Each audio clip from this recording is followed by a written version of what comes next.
Ракот е болеста на 21 век, која што од ден во ден зема се поголем замав и се поголем број на животи. Токму од таа причина, приказните како оваа на Јулијана Бојовска, верувам дека представуваат успешен модел како еден човек кој има голема храброст, го следи медицинскиот процес и чекори во верата, си ги зголемува своите шанси за успешно справување со оваа тешка болест.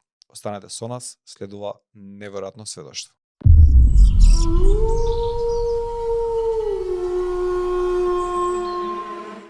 Ја неколку пати имам пробано да си замислам како би било, значи како би се однесувал, како би ја примил веста дека имам рак, било кој тип. Како би се носел со тоа, како би се справил со тој момент, како би живеел понатаму. Морам да признавам дека вака изгледа доста страшно, како човек кој што не бил у контакт со тоа. Но ти не мораш да се мислиш таа ситуација затоа што си ја поминала. Па мислам дека најубаво е да почнеме од таму, од дента кога ја дозна веста, како изгледаше тој ден и како ја дозна веста уствари. Не ја дознав одеднаш. Имав неколку пријатели што беа околу мене и тие некако се трудеа, беа секогаш со мене за на лекар кога треба да се оди сето тоа и они се трудеа да ја кријат веста од мене. Ама јас сватив гледајќи ги како се однесува, дека викам, се однесуваат како да имам рак, како да имам нешто ептен страшно, иако нели не знаев официјално се уште што беше. После некое време дознав и сватив што е тоа всушност, што го имам јас. Така да малку беше за мене полесно тој аспект, затоа што не беше директно, отворено, јасно, можеби тоа беше подобра опција, отколку докторката да ме седнеше и да ми каже Јуле, вака и вака, имаш рак. За каков тип на рак? Ходжкин, на рак на лимфни јазли. Ходжкин лимфома.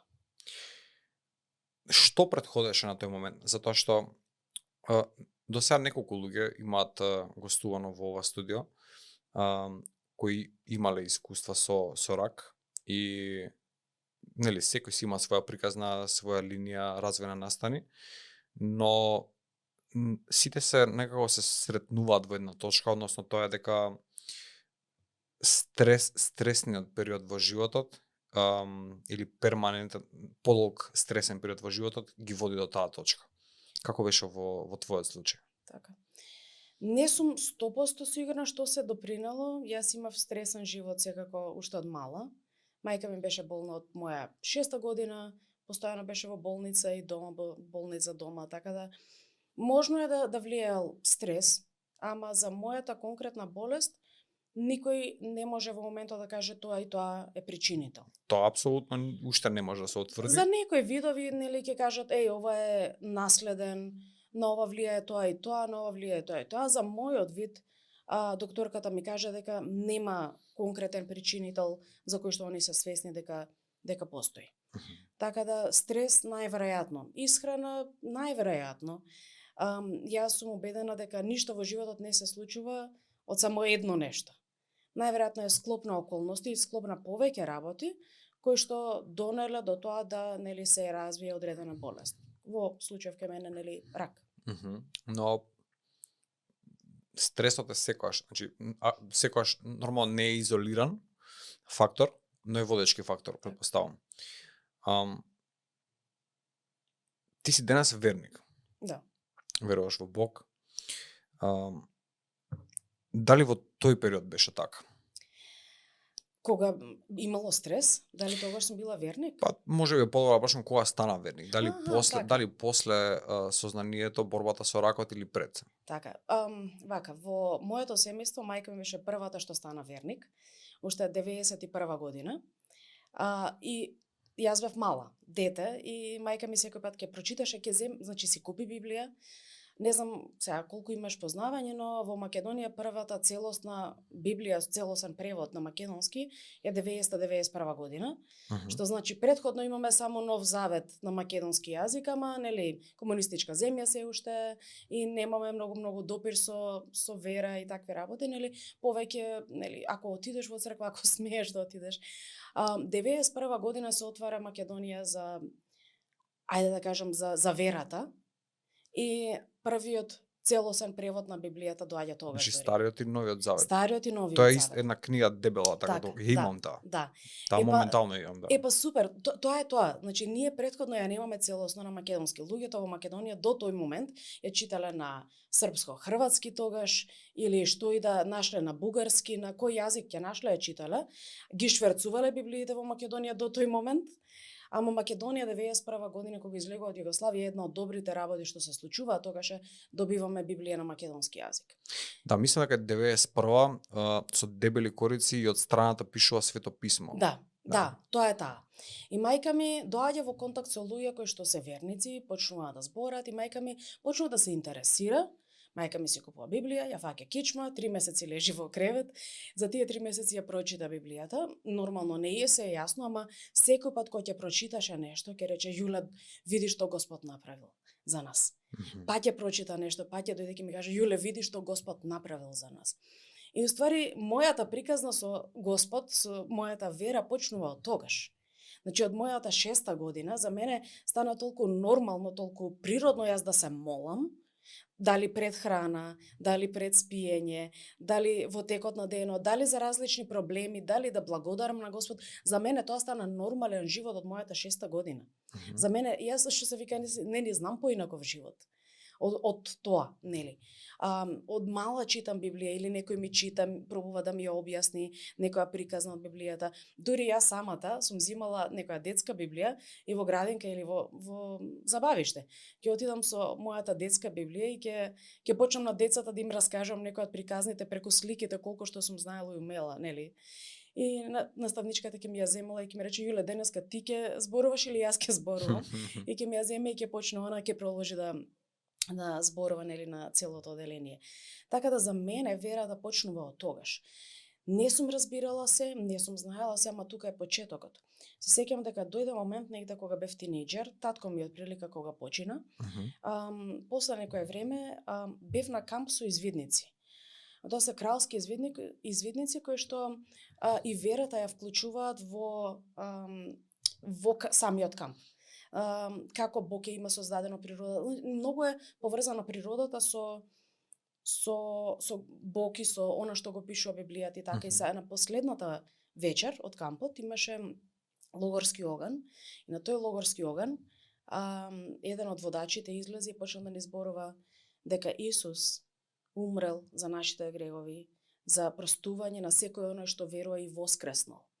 И кој сака да го прими тој подарок, тоа е како ако донесам подарок за тебе, речем, нели, ова е подарок за тебе. Твое кога ќе го земеш во твои раци, ќе речеш еј, ова е мое, ова е за мене.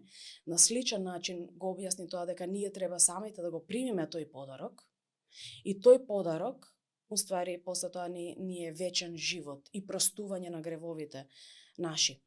И јас одлучив дека јас сакам да го примам тој подарок таа вечер. Мојот живот не се смени драстично, не ме облеа некоја светлина во тој момент, нели, да биде нешто како, не знам, откровение, некој вау. Затоа што јас имав познавање, нели, очигледно од претходно, уште од 6 години, веќе сум тој период 15-16 години кога ова се случува. Веќе со факултет, да. Да, веќе ми е јасно, но немав направено одлука. Ме сеќаш, тука е разликата, јас знам. Многу работи знам, ама одлуката ја немав направено, дека сакам да го следам тоа. Да, зошто е толку тешко таа одлука да се направи? Мислам, и која е разликата пред и после одлуката? Види, не е тешко да се направи одлуката, само е моментот човек да свати дека треба да направи одлука. Ние во Македонија, генерално, како православна земја, знаеме за Бог, знаеме за Исус, знаеме дека умрел и воскреснал, знаеме дека се родил од девица, знаеме какви чуда правел, нели, ги славиме тие празници. И повеќето луѓе во Македонија го знаат тоа, ама не прават одлука дека јас сакам да го следам Исус. Исус вика, ако ме љубите, ќе ги пазите моите заповеди. Ме сеќаш, тука е моментот, ако ме љубите, за јас да љубам некого треба да направам одлука да го направам тоа, дека јас сакам да го љубам Исус, сакам да го следам.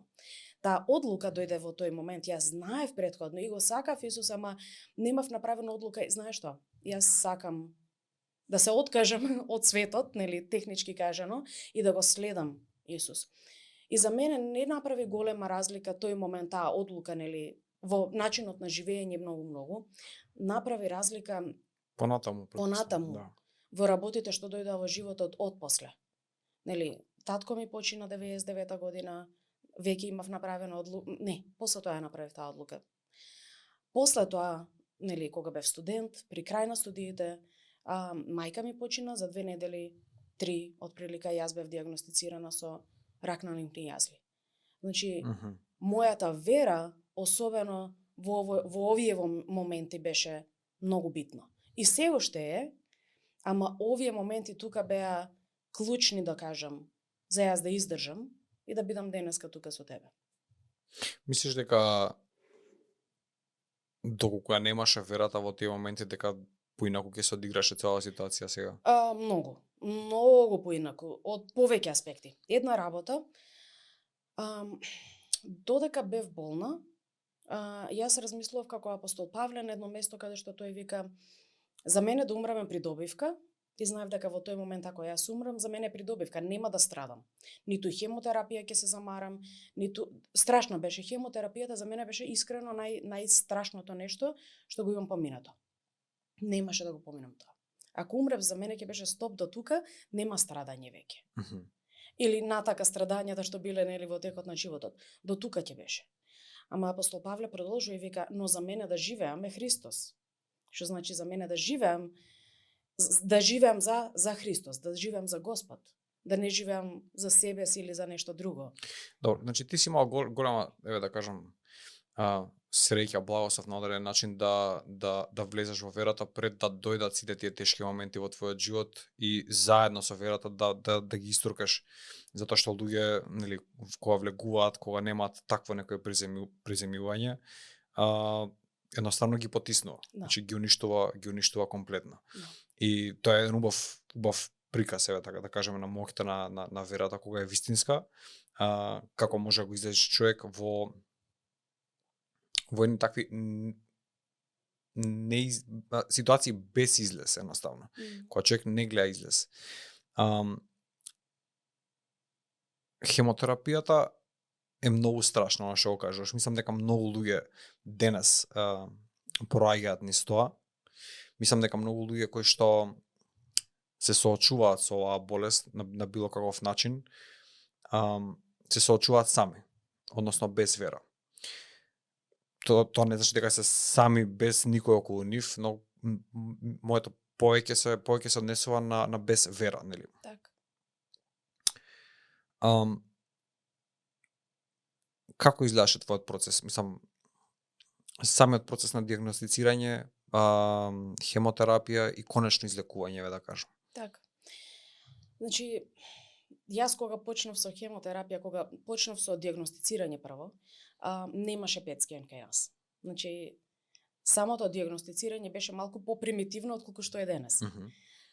И сега докторката ми кажува дека денеска веќе го зимаат мојот пример, како јас се лекував и бев на снимање дури во Англија. Господ обезбеди на чудесен начин да јас можам да се снимам PET scan во Англија дури, што луѓе не може да си дозволат да се снимат како што треба во Македонија. Божја милост беше што јас бев на 3 пати во Англија. Или 2 пати, како беше? 2 или 3 пати во Англија бев, ама да, 3 пати, дефинитивно 3 пати, сега ми текнува. Тоа не е нешто што е ефтино, претпоставувам. Воопшто. Божја милост е што една работа, кога поверував, кога одлучив да направам одлука таква, јас не само што добив вера и добив сила за да поминам ни се што поминав, јас добив уште едно семејство, духовно семејство. Тоа духовно семејство е тоа што јас живеев со нив, моите веќе беа починати, јас имам брат само. Со брат ми не дека тој не се грижи за мене или не би ми помогнал, но поинаку е. Цела приказна е многу поразлична со еден човек дома кој што треба да оди на работа, кој што како да кажам, не би можел да се грижи за мене онолку колку што родители би се грижеле. Да. А моите родители веќе се починати до овој момент. Уште една Божја милост, мајка ми почина пред да дознам од што сум болна и дека сум воопшто болна. Јас не знаев што имам и не знаев дека имам воопшто нешто. Откако таа почина, јас почнав со испитување и почнав со тие врати да дознам што навистина се случува во моето тело. Имав топче на вратот, Отидов да го испитам тоа топче, испадна дека нели има нешто сомневање на некоја болест и нели почнав со по детални испитувања и тука испадна дека нели окей, има тешка болест и мора да се почне со хемотерапија. Да, како изгледаше процесот на хемотерапија после тоа? Хемотерапијата се прима како инфузија. Неколку шишенца тераат во текот на денот. Секоја Ходжкин има неколку подвидови, не е еден Ходжкин. И за секој вид на Ходжкин има различна терапија. И за секоја терапија нели различно број на шишенца и сето тоа, нели различна хемија што се прима. Секое тело различно ја прима. Докторката уште од сам старт кажа: ние тераме со тоа што треба. Од нас до тука, другото од Господ. Во смисла, нели, тие секако не се семокни, они го прават најдоброто што го можат. Да, до кај што стигнала медицината. Ама и они самите признаваат дека нашето е до тука, другото на Господ. Да. И тоа е многу многу битно, нели, да бидеме свесни дека никој не е семокен, никој нема. Па добро, да, после толкав голем број на пациенти, да кажеме, поминати, болест како ракот што е денеска, што зема толкав замав, значи неминовно веќе ќе станеме искрени едни со други, мислам дека неминовно е, значи премногу се расшири. Да, жална вистина, ама да. Јас кога беа многу помалку пациенти, иако беше преполно, сега кога одам на контроли на хематологија, е многу пополно и докторката самата кажува колку многу повеќе пациенти имаат веќе отколку претходно што било. Така да страшно е, за жал. Модерна болест, да не кажам како некој вид на грип, како да ги фаќа сите. Секој, не знам, сега можеби карикирам премногу тоа, ама секој втор слушам дека има некоја таква болест или знае некој. Па да, не си далеко од вистината. Значи буквално секој веќе некој знае што има рак. Тоа беа порано, ајде да кажам, изолирани случаи. Денеска е секој трет, четврт човек. Колку време примаше терапијата? Една година вкупно, но Тоа е нешто што секој ден треба да правиш? Не, еднаш на 2 недели. Значи на секој 14 дена одев на хемотерапија за да примам терапија. Ама една недела одам на терапија, една недела одам на контрола. Мора да се провери дали е се во ред, крвта да се провери, не знам, некои испитување што ги правеа, за да се осигура дека е окей, дека е се добро за наредна недела после тоа пак. Значи секоја недела бев на лекар, ама секоја недела не примав терапија, секоја втора недела беше терапијата. Како течеше паралелно, да кажеме, животот со тој процес, затоа што ти нели мора да живееш на некој начин, мора, не знам, или да работиш, или да твориш, или да креираш, или наставно да постоиш, дури се тоа се случува. Така. Јас само постоев. Затоа што самиот момент кога ќе примев хемотерапијата, иако првите 2-3 терапии не беа до толку страшни, зборам од аспект на лошење, повраќање, болки, ама секоја наредна веќе стануваше полоша и полоша. И беше потешко и потешко да се поднесе. И една недела лежев во кревет, не можев да станам од креветот, толку што ми беше лошо. И една недела после тоа бев срекна, весела. Благодарев на Господ што можам да станам и да шетам и да одам на шопинг. Обавезно одев после контрола. Ќе отидев да си купам нешто минимално барем. Дали некој ланче, почнав ланчиња многу да си купувам во тој период, тие беа најевтини. Или некоја маечка или нешто панталони, хеланки, нешто обавезно морав да си купам затоа што сум добро излезена сум, можам да влезам во продавници и да уживам во нешто. Да, затоа што најверојатно ти очекуваш секакви вести, мислам кога си во таква ситуација и на такви контроли кога одиш. Не, едноставно моментот дека јас можам да се движам и не морам да лежам, ми беше доволно. Ти си свесна за тоа? Да. Можев да отидам во црква, можев да се видам со луѓето во црква. Еден од пријателите почна да ме вика Џој, еден пријател американец, затоа што секој пат кога ќе ме вика, видеше, нели, една недела не ме гледа, наредната недела ќе ме видат, и како си јас секогаш викав најдобра. Затоа што и така беше, значи, после тоа што било неделата претходно, во моментот кога јас сум добра и можам да отидам и во црква и да се видам со луѓе, јас бев најдобра. И луѓето се чудеа зошто, како може јас да бидам најдобра.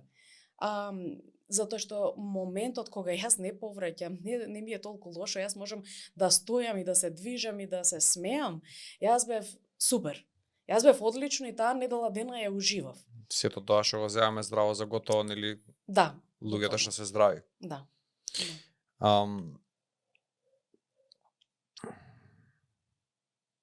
Многу интересно како се менува перспективата на човек со еден таков момент, но еве да кажеме година дена трае целиот тој процес и на крајот стига денот кога ја добиваш, да кажеме, радосната вест дека ракот веќе го нема, се повлекува и дека можеш нормално продолжиш со животот. Како изгледаше тој ден? Ти текнува ли како почна денот? Да, ми текнува. Јас бев во Англија, бев со една другарка за да се снимам. И бев на Петскен, значи. Додека бев таму, тоа беше последниот ден пред да си одам. Мислам дека 21 март, ако не се лажам. И спремна да си одам, дента одиме на шопинг, баш сакав да влезам во некоја христијанска книжара, да си купам некоја книга или нешто да се подновам за да си земам дома, за да имам, нели, за периодот што следува да читам некоја книга или било што. Затоа што во Македонија за жал немаме, особено тогаш немаше. Сега има повеќе книги, ама нели друго е кога ќе влезеш во некоја странска книжара, па ќе видиш кај нив што има, па имаат и букмаркери со некој христијански текст или некој стих од Библија, што знае да охрабри многу пати. Ќе го ставиш во книга, ќе го видиш као да, стварно така е, ќе го вратиш назад. Или некој приврзок заклучив, јас сакав нешто такво да купам, што за мене, што за пријатели подарок. И се сеќам дека бевме во таа продавница, влеговме. Бевме со еден од луѓето што човекот таму ни беше од голема помош. Бевме кај него сместени, така не однесе, тој не возеше до продавницата и моментот му звонат него на телефон, бидејќи нели јас немам телефон во Англија, не можам јас да се јавам било како. Му звонат на него за да нели ми кажат вестите мене. И ми го дава телефонот и ми кажуваат дека Петскенот е чист и дека нема ништо. Ама за да потенцирам зошто ова толку беше силно, докторката претходно пред да одам да се снимам, последната хемотерапија ја добив на 16 февруари беше последната хемотерапија. Која година? Више која? 2012. Последната хемотерапија ја добив и докторката ми вика: Јуле, ако Петскенот не е чист, тоа значи дека ќе мора да продолжиме со уште хемотерапија, но ќе мора да биде многу по-силна, по-страшна, ќе биде по месец дена во болница, ќе биде многу потешко и ми објаснува малку докторката како се тоа ќе изгледа и јас почнав, мислам, насамо, не пред неја, ама насамо, бидејќи вака сум обично многу цврсто, силна, нема шанси нека да ме види јас да плачам, нели, силна личност, ама насамо се утепав од плачење и се молев, Господе, не дозволувај да стигне до тоа. Зашто јас да бидам месец дена во болница на хемотерапија, јас оваа едва ја издржував, а не па месец дена да бидам во болница на терапија. И тоа ми беше како не можам тоа да го поднесам, Господе, те молам не дозволи. И буквално тоа се утепав од плачење. И моментот кога дознав дека нема ништо, дека е чист Петскенот, првин останав така, излегов од продавница, не можев да седам, не можам ништо да гледам, џабе сум таму влезена и морав да излезам. И само стоив и гледав во една точка. И како не ми се верува што слушам, не ми се верува што се случува. И нормално го славев Господ, фала му на Господ дека нема ништо, дека е чисто, дека толку завршувам со хемотерапија, тоа е тоа. Можам да си одам дома и да уживам и да си го почнам животот веќе во нормален тек, ете така да кажам. Така да, не се сеќам дали се расплакав, најверојатно се расплакав, просолзев таму, надворот. Че е многу нормално. Да, се сеќам на местото дури како изгледаше надвор од продавницата, се сеќам како излегов надвор и останав тука. Не влегов натре уште еднаш во продавницата си купам нешто, не си купив ништо, останав така. Ама веста што ја добив беше повеќе од колку било што и да си купев натре, нели од самата книжара, така да. И сега во такви ситуации, да кажеме, кога човек ќе добие таква вест, значи ова е она што јас го имам гледано во примери на други животи, значи тоа не е нешто што лично го имам искусено, но голем број на луѓе викаат дека едноставно животот изгледа многу поинаку после тоа. Да. И дека таа благодарност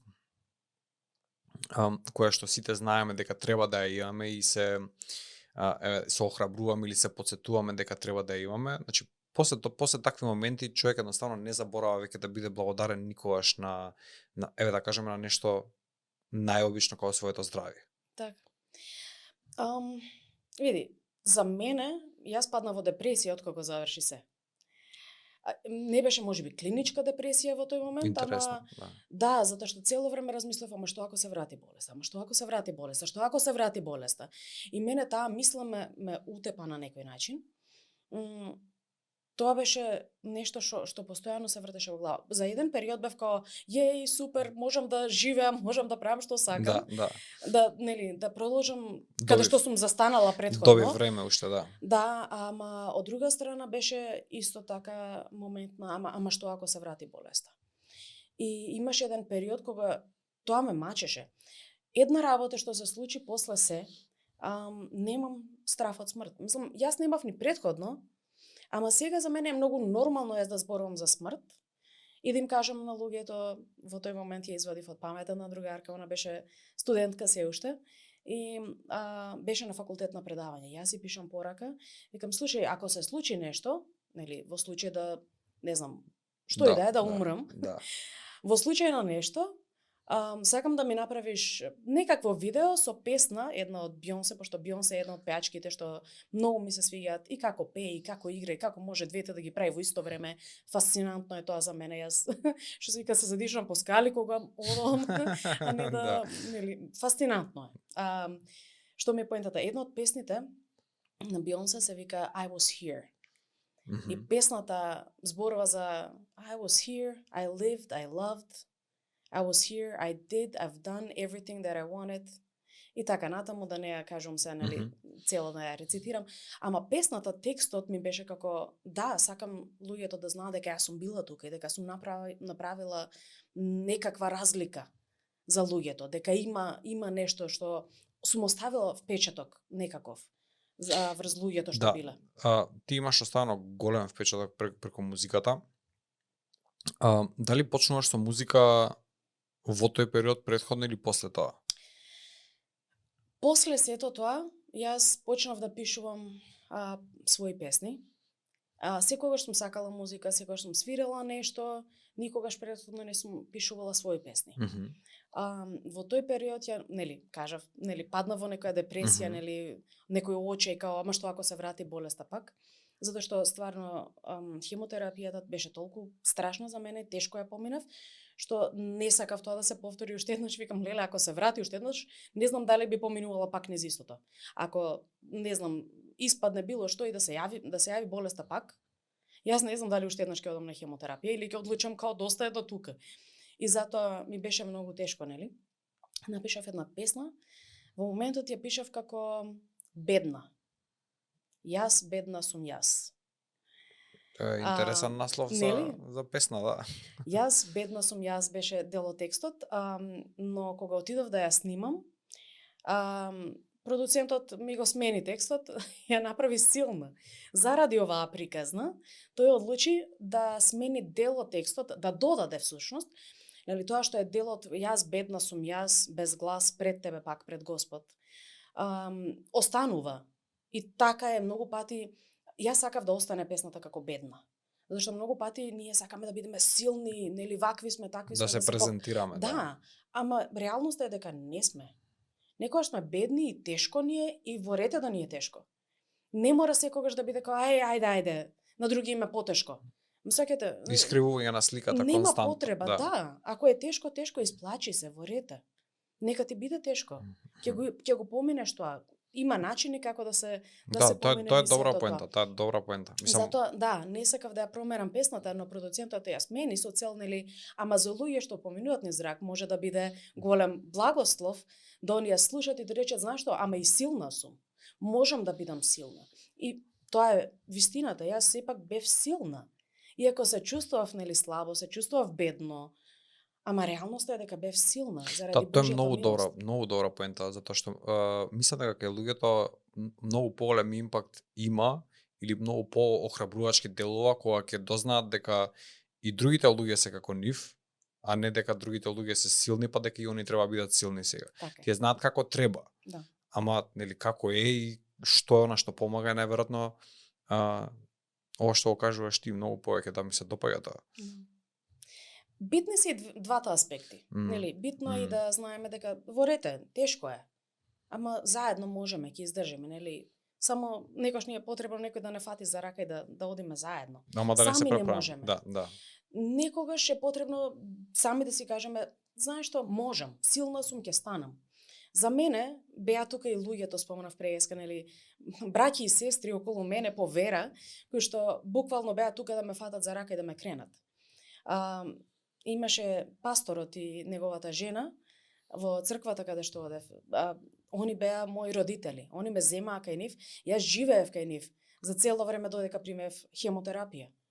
Затоа што знаеа дека ќе биде многу тешко да бидам сама дома. И они ме земаа кај нив. Жената, тетка Руле, е медицинско лице. Она е медицинска сестра. Знае како да се справи. И ме убеди со тоа што ми рече, Јуле, не сакав да одам кај нив. Она ми рече да се преселам кај нив за тој период. Јас не сакав, сакав дома, сакав на свое. Нели, секој сака дома, барем во своето. Како ми е, така ми е, ама дома барем сум. некоја удобност, Да. Во целата непријатност. Да, ама она ми рече, Јуле, ама барем нема да мора да доаѓам секој ден кај тебе. И сватив дека во ред, окей, ајде, ќе дојдам. Да не ја мачам и неизе во цела ситуација, во ред, окей, ќе дојдам. И бев кај неизе цело време додека бев на хемотерапија. И тие луѓе се грижеа за мене како своја ќерка. Тоа е за секој поздрав. Мислам, Буквално, да. Тетка Руле, значи во најтешките моменти, тетка Руле ќе се смее кога ќе го слуша ова и ќе плаче во исто време. Знаем, мислам, сум го кажала многу пати. Ама имаше еден момент, не е еден, многу моменти биле, ама еден ќе издвојам. Мене ми е тешко, кога ми е тешко, кога ми е лошо, јас почнам тивко да зборам. И тетка Руле ми вика, ајде да јадам, да се симнам, нели, од собата, да јадам. Викам, не може. Тетка Руле, ајде да јадеш, не може. Она се качува горе, зима јадењето, крши, отварај уста. И ми става во уста. Значи, она ме натера да јадам. Значи, немаше сакаш, не кеш, има да јадеш. Тетка Руле, кога е во прашање, така е. Тоа е нејзината грижа. Ама ако не го направеше тоа за мене, јас немаше да јадам. Да. И нејзината грижа ме ичичко боре, мажети. А они двајца имат направено за мене толку многу што никогаш не можам, што и да направам во животот за нив, не можам да им се одолжам. А Чичко Боре правеше, зема соковник, правеа сокови од сите можни овошје што ги наоѓаа на пазар и цвекло црвен до овде направи Чичко Боре, од што лупи цвекло па да го става во соковник да го прави, па ќе направи чишенца различни бои, мислиш, во продавница си зипираш, нели, што сакаш да пиеш денеска. Секако јас не сакав од ништо, нели, тоа е друга приказна. Ама нивната грижа за мене, тоа како они беа тука за мене, а не ми се ништо. Ние не сме никако крвно поврзани. Они не ми се ништо, они ми се повеќе од родители. Тоа е тоа што го прави Господ. Во Библијата вика, ако за мене го оставите своето семејство, своите родители, ќе добиете повеќе, дупло ќе добиете од тоа.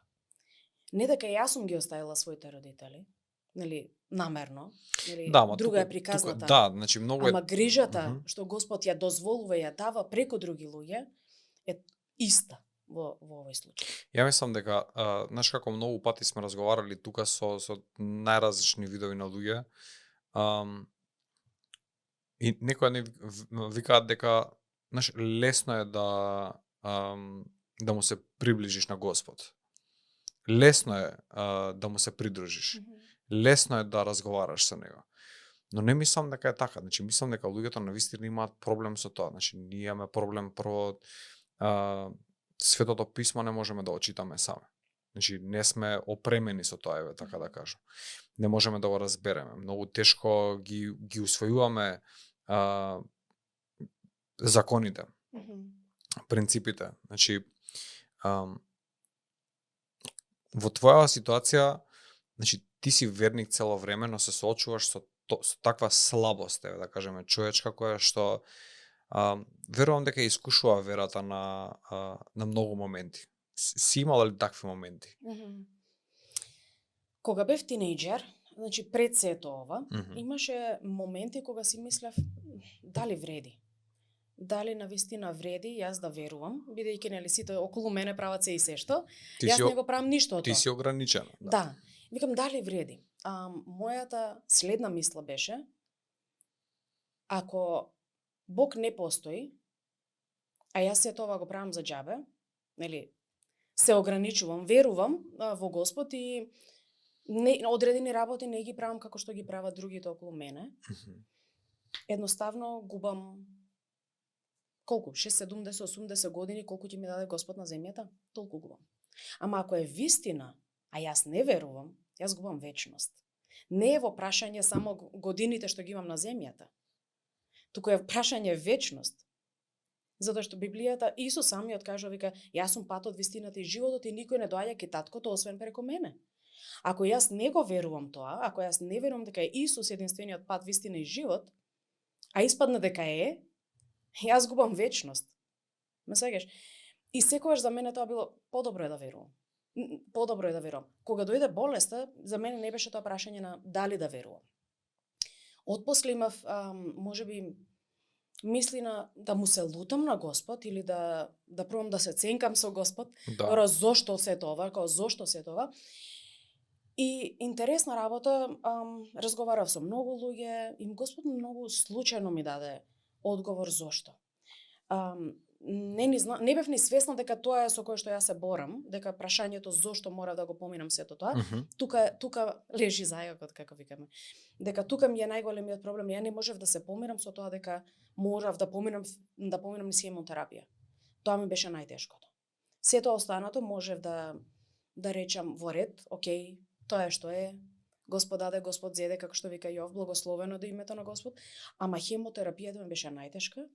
И имаше период кога почнав да викам, добро, зошто? И Господ ми даде одговор. Интересна работа, пред да сватам кое ми е прашањето за Господ, една пријателка си прават муабет во кола со другите жени што беа таму.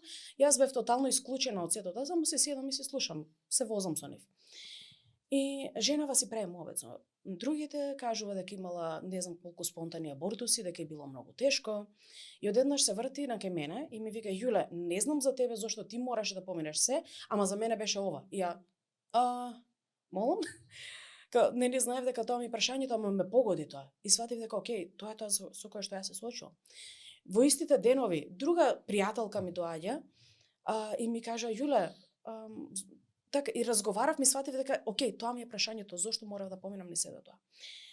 Години подоцна, татко ми беше постар од мајка ми, татко ми беше женет предходно пред да биде со мајка ми и имал други деца, нели, пред да бидеме јас и брат ми.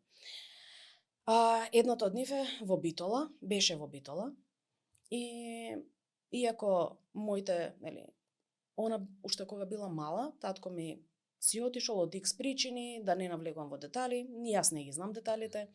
Нели, беше татко ми малку така таинствен, не беше зборлив. Так. Беше многу за себе си ги држи работите на само. Да, значи нема многу зборови, па дури ако сакаше да ти искара, нема да ти каже нешто, ќе те погледне само, и знаеш колку е саат, нема карање. Така да човекот не зборуваше многу за тоа што се случило, како се случило. Само знаев дека мајка и починала, и кога починала мајка ми и татко ми сакале да ја земат. Ама не ја дала баба и дедо и не ја дале, сакале они да ја чуваат и моите не се бунеле. Рекле во ред, окей. И пред, не знам сега, 7-8 години, 9-10, колку веќе фати, не знам колку има, ме додава на Facebook една личност, Кети. Не знам презимето кој е, знам дека сестра ми се вика Кети. Викам, најверојатно е она, гледам заеднички пријатели, едно од браточетките од Битола, викам, сигурно е она. И сега ги пишам браточетка ми не ми враќа на пораката, не знае дека знам дека, нели, девојкава постои. И она и кажува на тетка ми, на татко ми сестра, тетка ми се јавува и почнуваме да правиме муабет. Ми вика, таа е, немаме, вика, друга Кети, таа е, сестра ти е. И почна да ми ја раскажува нејзината приказна. И ми кажува, мајка е починала од рак. Баба и починала од рак. Мажот и починала од рак. Таа самата имала рак и дедо и не знам од што починал, само за него не знам која е приказната. Ма сите починале од рак и она самата имала рак. Претходно, татко ми кога почина, мајка ми беше многу фер и се јави, најде контактот Кети и се јави да ја каже, слушај, татко ти почина, куќава е мала, нема многу, ама сепак имаш дел. Нели, татко ти беше. И она беше многу арогантна во тој момент и не сакаше апсолутно ништо со нас. Јас знаејќи го тој момент, затоа што јас бев тука додека мајка ми разговараше, јас не сакав ништо со нејзе. Значи, додека не ја дознав приказната нејзина. Кога јас видов дека она ме побара на Facebook, јас не сакав апсолутно ништо со нејзе, ми беше како, добро, што сака сега? Као, што е проблемот сега? Што сега ме бара? Да. Нели, као нешто има сега, нешто се случува, нешто има некој филм у глава, па сега ме бара мене, као зошто? Ама кога ја дознав нејзината приказна, нели, што се случило и дека она самата поминула низ рак, јас веќе имав поминато, не можев да не остварам контакт. Ја прифатив на Facebook, почнавме да се пишуваме, се запознавме. Во рок од неколку месеци, откако ние се запознавме, нели, почнавме да бидеме среќно семејство, јас, таа и брат ми. Се откривте после Се откривме, години, да. Испадна дека она е оставена сама на себе.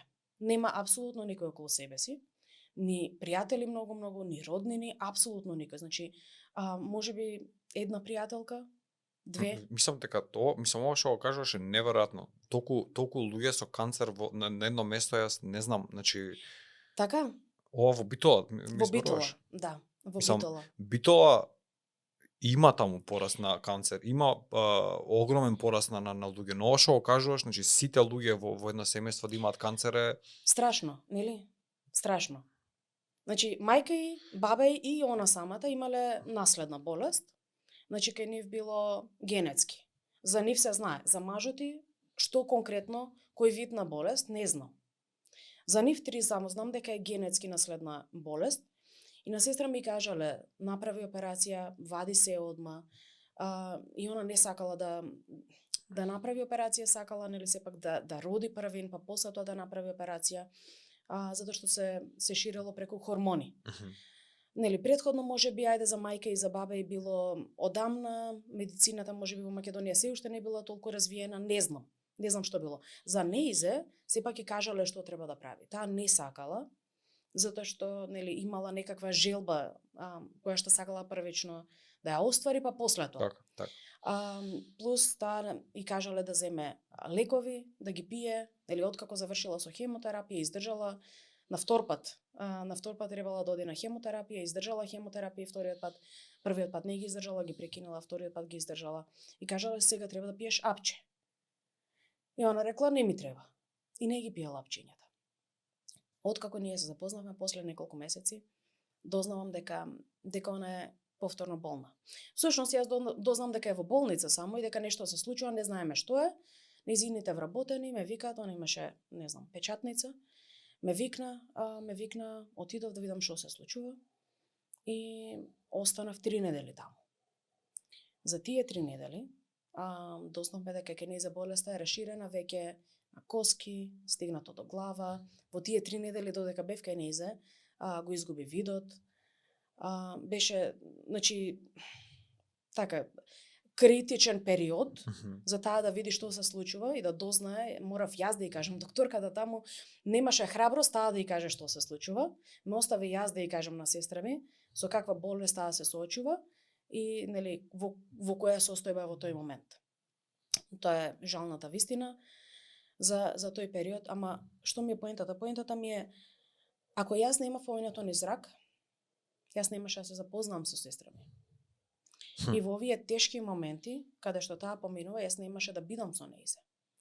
Во тие 3 недели, она не знам колку пати ме праша, добро, Јулија, зошто си тука?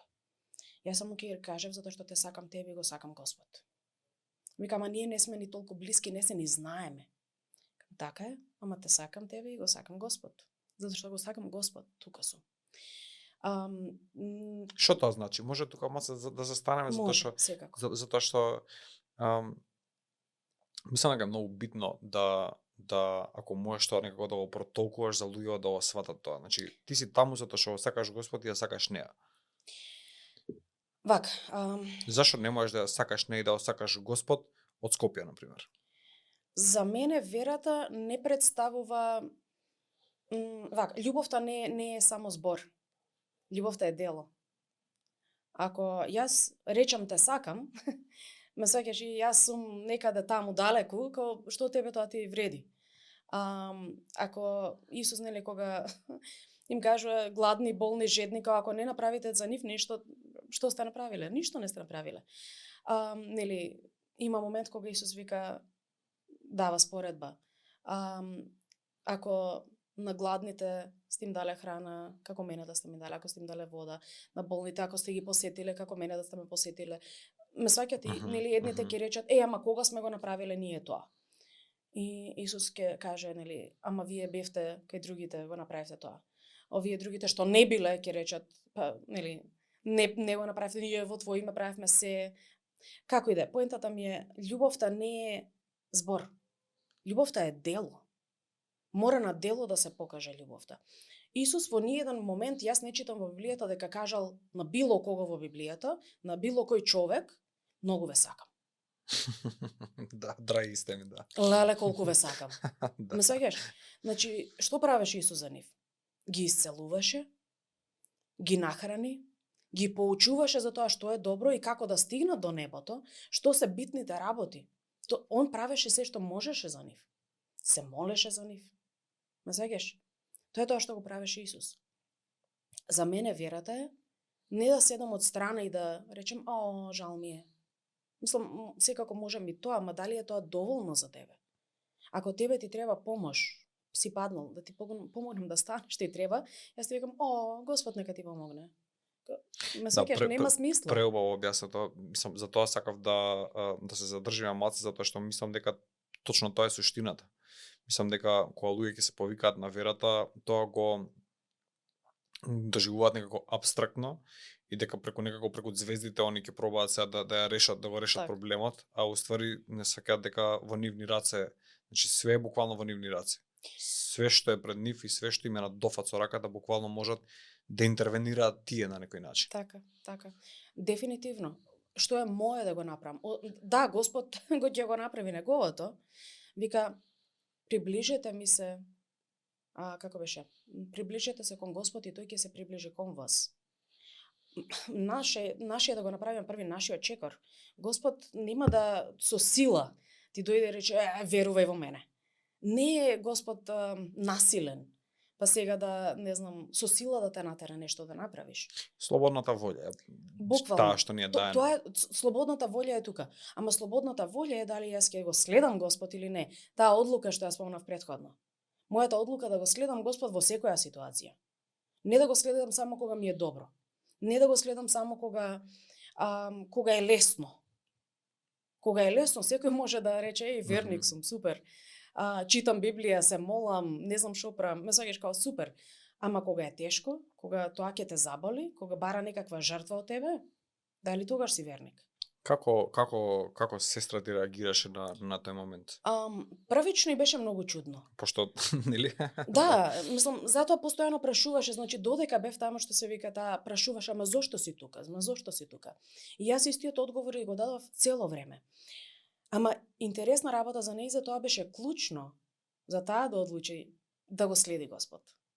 Не можеше буквално физички, но да си го предаде својот живот во Божји раце, да одлучи дека ќе верува, да одлучи дека за неја ова е битно. Имаше момент кога додека бевме заедно тие 3 недели, таа сепак сакаше да се моли, да рече, знаеш што, сакам да го примам Исус како свој Господ и Спасител. Тоа немаше да се случи ако јас немав поминато рак. Немаше да се случи ако јас не бев со неја за да одлучам да бидам тие 3 недели со неја. Јас отидов на 2-3 дена. Отидов со едно ранче, буквално мислејќи дека се враќам како не ми треба ништо. Јас се останав 3 недели таму. Спиев на 2 фотели споени за да бидам до нејзе цело време, за да во било кој случај да реагирам одма, бидејќи имаше веќе и епилептични напади. Значи да можам одма да станам ако треба од спиење било што да реагирам. И така се случуваше. И за нејзе тоа беше клучното. Една од работите што беа клучни за таа да поверува. Уште една работа што беше клучно, тетка Руле, како што ја дал Господ, за да свати колку мене ми е веќе напорно и малку сум исцрпена. пријатели од Битола им се јави, ја одете малку да ја смените Јуле, помогнете и. Луѓево дојда, 2 жени. Дојда донесоа и гравче домашно направиле, донеле едно тенџерче. Сестра ми се чудеше као ај јас сум тука сестра пак некако, нели? Нели иако не се знаеме, ама сестра сум. Ама овие жени не се апсолутно ништо. Значи не се ни сестри, не се ни познајнички. И дојде и они седеа со неја. Исто така жени кои што се полни со вера. Жени кои што Господ им е на прво место, кои што им е битен. Загаш. И они разговараа со сестра ми. И нивниот разговор беше исто така клучен за сестра ми да рече, знаеш што? Добро. Сакам да го предам својот живот на Господ. Тие се тие работи кои што нејзи беше како жениве не ни знаат и гравче донеле, како за нејзи беше чудно. Сите ја напуштиле. Она е од Битола. Она има луѓе таму. Има роднини таму. Неколку барем, ама има неколку таму што би можеле да се најдат, нели? Никој. Сите ја напуштиле. И сега за некој непознат да дојде и да биде тука со нејзе, за нејзе беше неверојатно. Тоа беше чудно. Тоа е за секој неверојатно, не само за неа. Мислам, човек и да во било кој момент да осети љубезност, дарежливост, да кажеме топлина од луѓе што не ги познават, тоа е чудо денеска. Да. Тоа денеска е чудо. Значи пошто тоа денеска него добиваме од луѓето што ги знаеме. Така. Како изгледаат, ме интересира, пошто ова морам да опрашам. Македонските болници си имаат своја репутација. Ти имаш доста време поминато вака, значи која е најлоша, така да кажам, во најлоша состојба? Најлоша состојба. Имаш ли просторија во која што влезе да не ти се верува дека си во болница? Толку чисто и убаво да биде, мислиш, на не, средено или обратно, лошо? Обратно, лошо. Да. Да, имаше момент.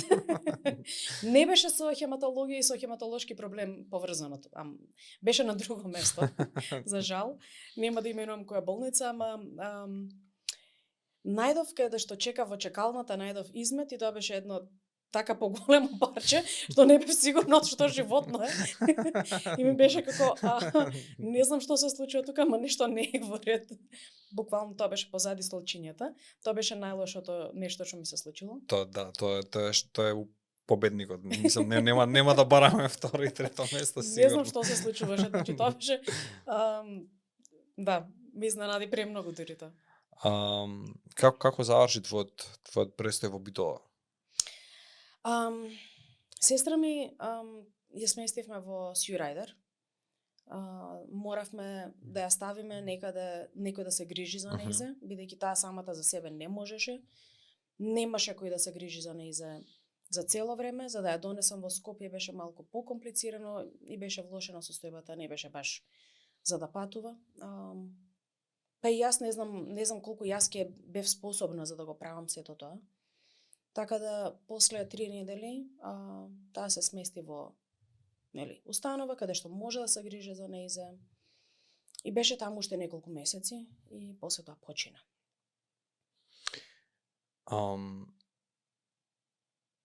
Твојот понатамошен тек, значи ти се соочуваш, да кажеме, со голем број на трагедии во текот на својот живот, но остануваш цврста во верата, како што си ден денес, како што може да видам. Како продолжува твојот живот? Значи, знам дека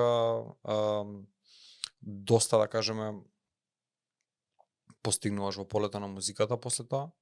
Знам дека работиш со млади луѓе. Што све се случува?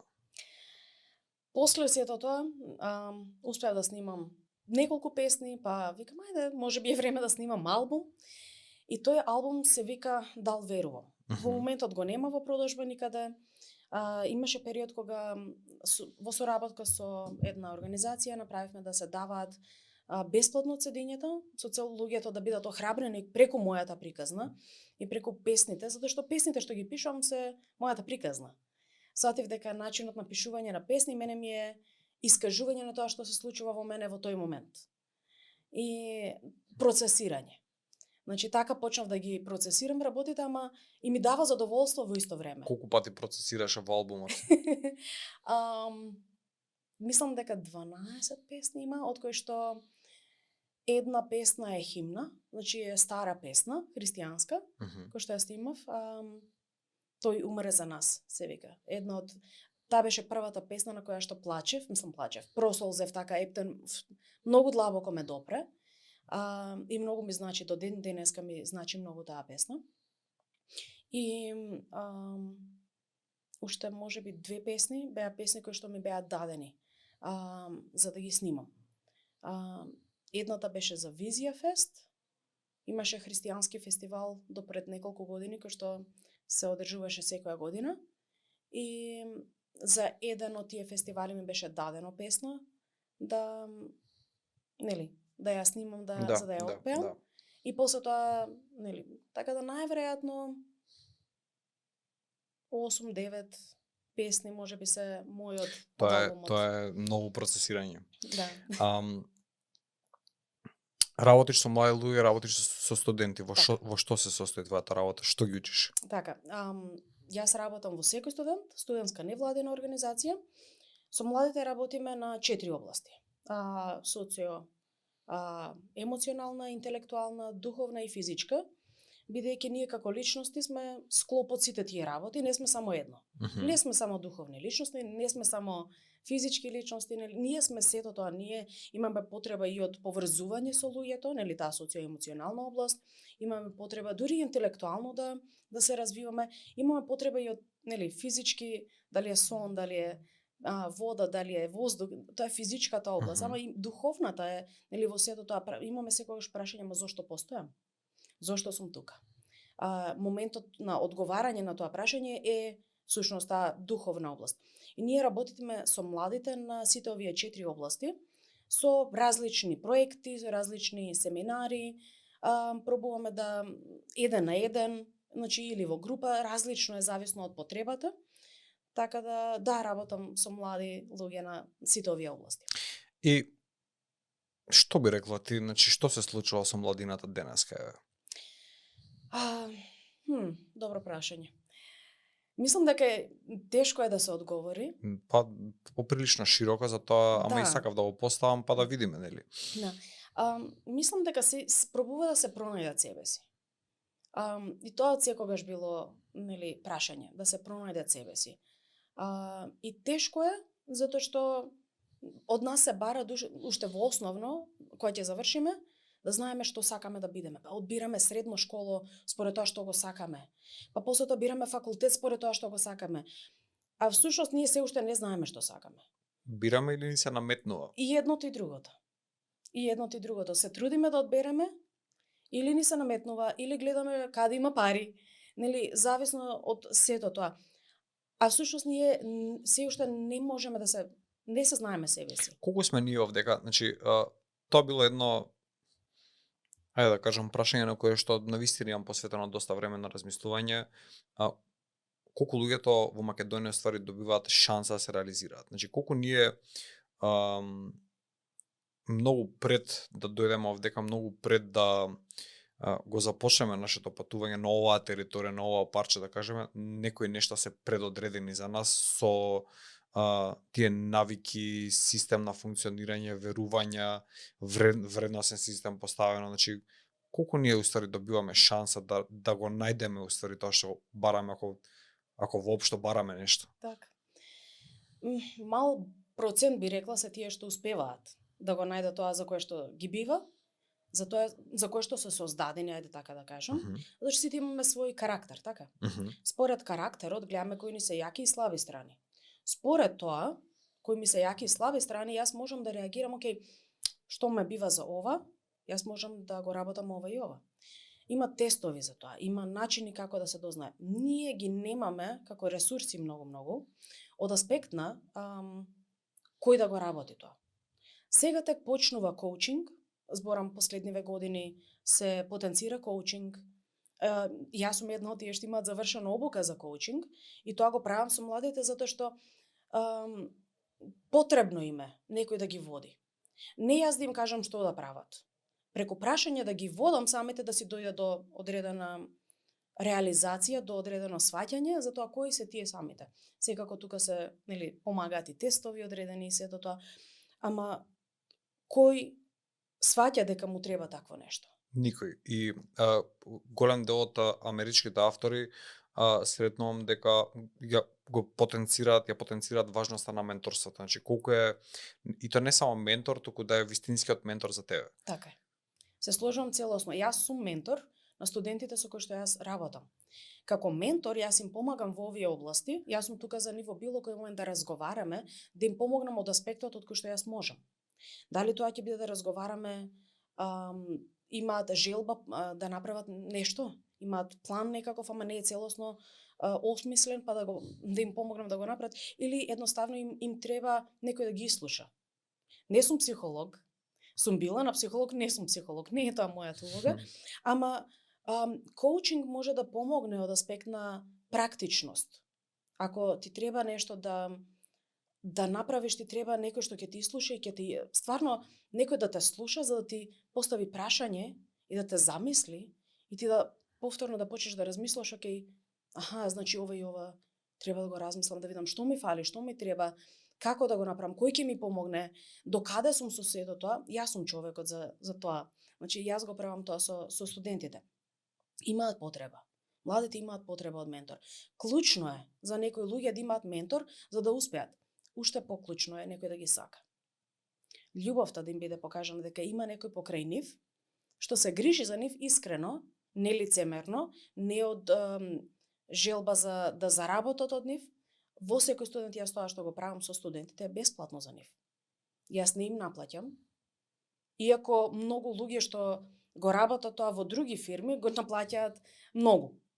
Тоа што јас го правам за студентите е целосно бесплатно. Сите семинари што ги имаме, сите проекти, имаме кој проектот кој што е нешто прекрасно за човек да се запозна себе си.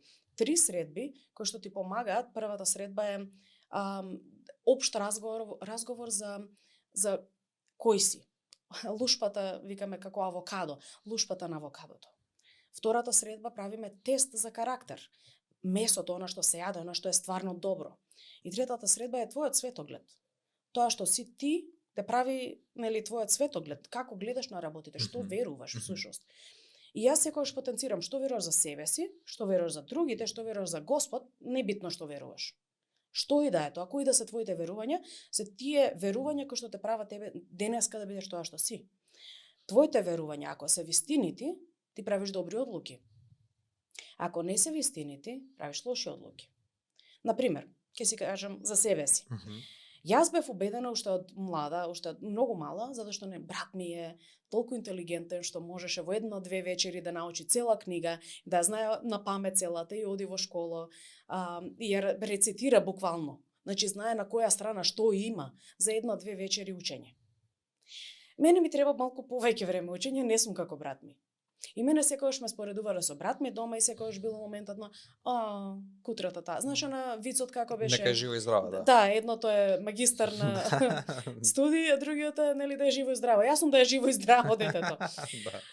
Имаше момент кога заради X причини правев некои тестирања и едно од тестирањата беше за интелигенција. Немав појма дека тоа ме тестираат.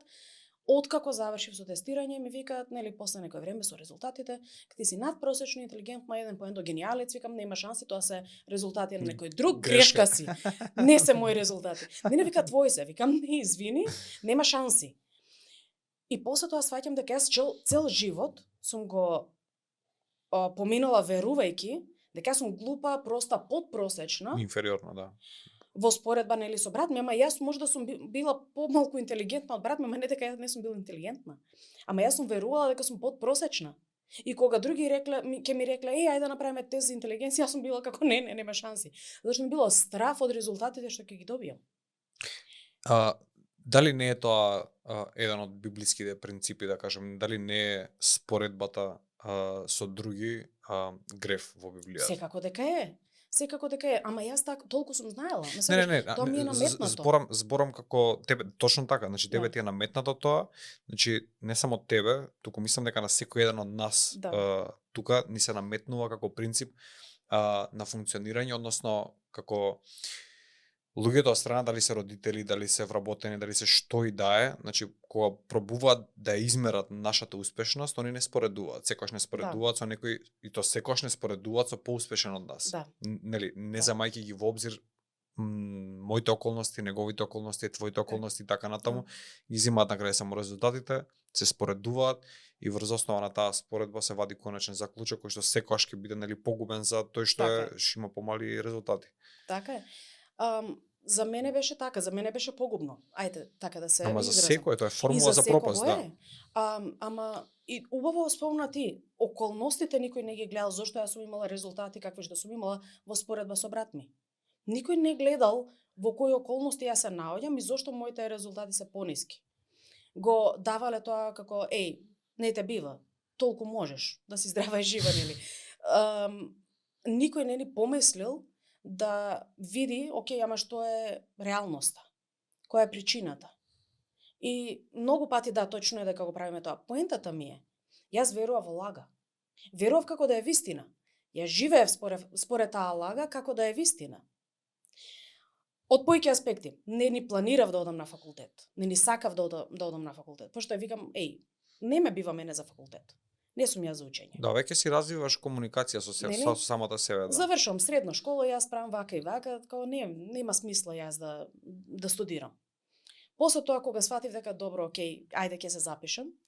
Се запишав на најлесниот, нели, според одредени стандарди и сите како што ми вика, најлесниот педагошки, предучилишна возраст, нели. Сега знам дека е полесен, можеби од другите, ама не е лесен. Да се разбереме, не е лесен, нели. Никој факултет не е лесен, си има своја тежина. Можеби е полесен отколку, не знам, правен или медицински, ама не е лесен, секој си има своја тежина. Поентата ми е, јас носев одлуки базирани на лага, затоа што ја верував како да е вистина. Ме сваќаш? Што верував за себе си? Последиците од моите верувања ќе ме следат до крај на живот. Така, јас не можам да се вратам назад и да речем сега, не ќе се запишам јас сега на психологија, пошто сега сваќам дека тоа ми е интересно. Завршено е, да. Толку е. Последици ќе имам за мојата одлука, затоа што сум имала одредени верувања кои што биле погрешни. Што се случува кога имаме одредени верувања во врска со другите? Дали верувам дека се сите добри, дали верувам дека се сите лоши, дали верувам дека се сите небитно, табула раса, што верувам за другите? Моето верување за другите ме води кон одредени одлуки. Дали јас ќе им верувам на луѓето или нема да им верувам? Тоа прави разлика во тоа јас како се однесувам со нив. Ме сваќаш? А што верувам за Господ? Тоа може да направи разлика вечна. Ме сваќаш колкави може да бидат последиците и на верата? Многу е битно да испитуваме. Ова ми е целта со секој со кој што разговарам. Испитувај што веруваш. Не е битно што веруваш. Мисли се дека е вистина твоето. Супер. Нека биде. Испитај го. Испитај колку што можеш. Биди љубопитен. Истражувај.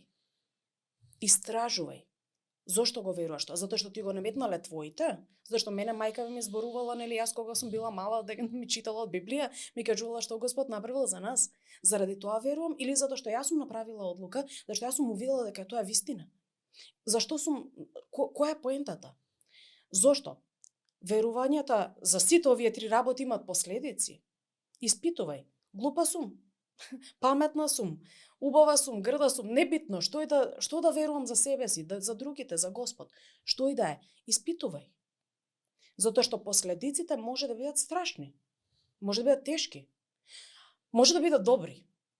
Ама испитај. Ако не испиташ, нема да знаеш. Дојди до момент каде што ќе биде као, испитав, сега знам. Сега знам. Пак ќе речем после некој, пак продолжи да испитуваш. Затоа што тој што мисли дека знае, нели, секогаш има нови сознанија. Библијата на едно место вика, тој што мисли дека стои, да пази да не падне. Затоа што тој што си мисли дека е нешто, нели, да не се возгордее. Гордоста е првиот грев. Се возгордеа Луцифер и тоа беше причината поради која што тој падна. Затоа што тој сакаше да биде како Господ. Се возгордеа дека тоа е нешто, дека е нешто повеќе од што е. Ме сваќаш? Што значи тоаш? Значи пак гледам како тие се елементчиња вградени, да кажеме, во растењето на генерациите, на луѓето кои што доаѓаат. Значи, кога таткото ќе му каже на синот, на пример, горд сум на тебе. Што тоа значи? Дека се горде, тоа е во ред и тоа е потребно. Потребно е некој да ни каже се гордеам со тебе. Тоа што го направи, браво, одлично направи. Ама не е поентата као, сега јас сум најдобар, сега нема подобар од мене, пример. Ама дали е тоа неизбежна последица? Мислам, кој ќе го слушне човек така, кој ќе го прими, нели, му доаѓа така малце како нели? Пошто јас сум добар или јас сум подобар во однос на шо? Во однос на кој? Значи, дали не доаѓаме пак во замката истата? Не мора да значи. Една работа е, ако ние ги учиме, па и себе си, ако се учиме, ние како возрастни можеме сами себе да се учиме, да се тренираме, да се вежбаме себе си на нешто. Ама од друга страна, за верниците една работа што е клучна е Светиот Дух. Светиот Дух ни дава плод. Плодот на Светиот Дух кој што работи во нас. Ако ние се држиме блиско до Господ, во нас нема да се развие гордост. Или ако се развие, ќе не предупреди Светиот Дух и ќе сватиме чеки, шо преш, ајде малку назад. Верните не дека не грешат, не дека не паѓаат во грев. Прашањето е што ќе направат откако ќе сватат дека паднале во грев. Дали ќе имаат понизност да речат прости ми Господи, помогни ми да не грешам повеќе, да се променам, ти промени ме. Ме сеќаш? Верните не е дека се совршени, дека се светци од аспект на не прават ништо веќе као тие, нели, вау, не пуши, не пие, не знам што, не пари, не, ме сеќаш? Не. Пак прават гревови, не дека нема да излаже, не дека нема имаше една изрека, викаше не вика прашање што прават или на кој начин пеат или колку се добри луѓето во недела, кога одат во црква, туку што прават во понеделник кога ќе се разбудат. Така е. Буквално. Се сложувам целосно со тоа. Јас ќе сгрешам, пак ќе направам грев. Дали тоа ќе биде после оваа емисија, ќе се возгордеам ако некој ми пише Јуле те гледав, па после тоа ми пишат уште луѓе, ќе речам Јуле браво, вау, супер беше. Или ќе речам фала му на Господ, нека биде за Божја слава. Прашањето е секогаш срцето. Затоа што истото дело, без разлика какво дело е, истото дело може да го направам и да биде грев, и да биде за праведност. Зависно тоа што е во срцето. Јас, например, многу се имам борено со ова, јас сум човек што многу сака правда. За мене тоа било од секогаш многу битно. Една од работите јас сакав да бидам полицаец. За мене правдата е нешто као има закони, се знае како треба да се следа, тоа е тоа. Ама Господ нешто многу ми го менуваше срцето, многу ме промени од аспект на во Библијата гледаме некои примери каде што проститутка излажа и на крај тоа се зема за праведност и она влезе во генеалогијата на Исус. Молам? Како тоа? После тоа, ме сеќаш како некои гревови што за нас е како очигледно е грев, како не врши прељуба, не лажи, како се знае кои се законите, нели? И сега ова буквално го направи тоа и сега тоа нејзи се зема за праведност. Како? Невозможно, нереално. Прашањето е зошто го направи тоа? Таа жена, кога дојдоа извидниците, евреите кај нејзе, она ги прими, они требаше да извидат земјата. Она после тоа ги испрати да си отидат по друг пат, за да не ги најдат нејзините, нели, за да ги убијат, зашто Господ им ја даде таа земја веќе на нив. Она самата вика, знаеме што Господ направи со другите народи. Знаеме дека вас Господ ви ја даде оваа земја. Она е свесна за Господ кој е. Не за луѓето кои се, и да се плаши сега што тие ќе направат со нејзи и со нејзиниот народ и со нејзината земја, дека треба да ја заземат и треба да се случи не знам што. Она е свесна за Господ кој е. Големината на Господ е прашањето. Заради свесноста кој е Господ, она лаже. Ги лаже после тоа нејзините, као не знам кај се, они си отидоа одамна, ја немам појма кај се. Она ги крие на покрив. Не сеќаш? Поентата ми е, многу пати прашањето е срцето, истото дело што е. Не е поентата е сега јас да лажам, бела лага е да заштитам некого. Не од тој аспект, сега да се лажам себе си зошто правам нешто. Ме сеќаш? Не ја да си наоѓам изговори, него зошто јас го правам нештото, што и да е, без разлика какво дело е. Дали го правам заради Господ, или го правам заради луѓе, или заради себе си. Да се заштитам себе си, да заштитам некој друг, за да биде полесно да поминеме. Или го правам заради што стварно имам почит спрема Господ. Ако децата ги учиме на страхопочит од Господ, Не од страв. Не да се плашиме од Господ. Господ не е баба рога. Ме сваќаш као, ама имаме почит спрема него. Ние ќе сакаме да го следиме, ќе сакаме да дури кога некој ќе ни каже се гордеам со тебе, нема да го земеме тоа за да се возгордееме. Туку ќе му речеме слава на Господ за тоа, фала на Господ. Мило ми е што можам да станам најдоброто јас. Господ ме создал со одредени карактерни особини, со одредени јаки страни, па и слаби страни. Целта во мојот живот е јаките страни да бидат што е можно подобри, слабите да ги намалам, да не влијаат негативно на мојот живот. Има меѓу народот, меѓу луѓето, доста често сум слушал дека се користи дека тој на пример фати рак или тие фатија некоја болест и Господ ги казни за тоа. Дали во твоето искуство, сознание, мислиш дека болеста доаѓа од Бог? Господ никого не искушува. Така вика Библијата. Значи Господ не е виновен, ај така да кажам, за проблемите во светот, за лошите работи. Тоа е последица од грев. Тоа не мора да значи директно као ти сгреши, сега си болен. Или некој сгрешил и сега е болен. Последиците, не знам, Чернобил. Јас сум била бебе кога тоа се случило. Стигнала радијација до Македонија. Дали моите се виновни? Пример, ако јас сум добила болеста што ја имав заради Чернобил, дали е заради мој греф или греф на родителите? Ме сваќаш? Не, греф на некој друг, што направил грешка и Чернобил пукнал и стигнал радијација до Македонија. И, опфатил баји голем дел од Европа. Ме сваќаш? Тој е греф. Да, тоа е интересен факт. Мислам, доста маца луѓе се повикуваат кога се прават тие анализи на канцер. Не многу се спомнува тој период. Може би е тоа. А сигурно има траги се уште. Да, може би влијаело тоа. Не знам што е. Не знам која е причината, например, за мене. Кога Исус го прашуваат, има еден слеп човек и го прашуваат, кој е крив? Дали тој е крив? Или родителите негови се криви? Затоа што тој е роден слеп. Малку е, тој ли е крив, сака да го фатат Исус во замка. Дали тој е крив? Се родил слеп? Дали направил греф пред да се роди? Или родителите се криви што тој е слеп? Па се пренел, да. Да, Исус во ниеден момент не вика, што зборите глупости. Нема такво нешто, не постои сега заради греф тука да нема последица, па сега некој има болест. Нема такво нешто каде што Исус вика не е заради тоа. Има друго нешто што кажува Исус. Исус вика ни едно ни друго, значи не ги порекнува дека не постојат такви работи, туку вика туку е заради Божја слава, за Бог да се прослави преку него. И Исус го исцелува. И Бог се прославува преку него со тоа што тој оди и на сите сведочи што Исус направи за него. Беше роден слеп, никој доктор во тоа време не може да го излечи, не постојат такви медицински ниту апарати, ниту препарати, ниту билки во тој момент, што и ниту да го испитаат што конкретно е проблемот, за да речат, ова е проблемот, ајде сега ќе го решиме. Да, е многу интересно што многу луѓе мислам дека не го имаат во предвид кога помислуваат на Бог, на Исус, на Библијата, на тоа царство кое што било тогаш, пошто тоа било се вели Божјото царство.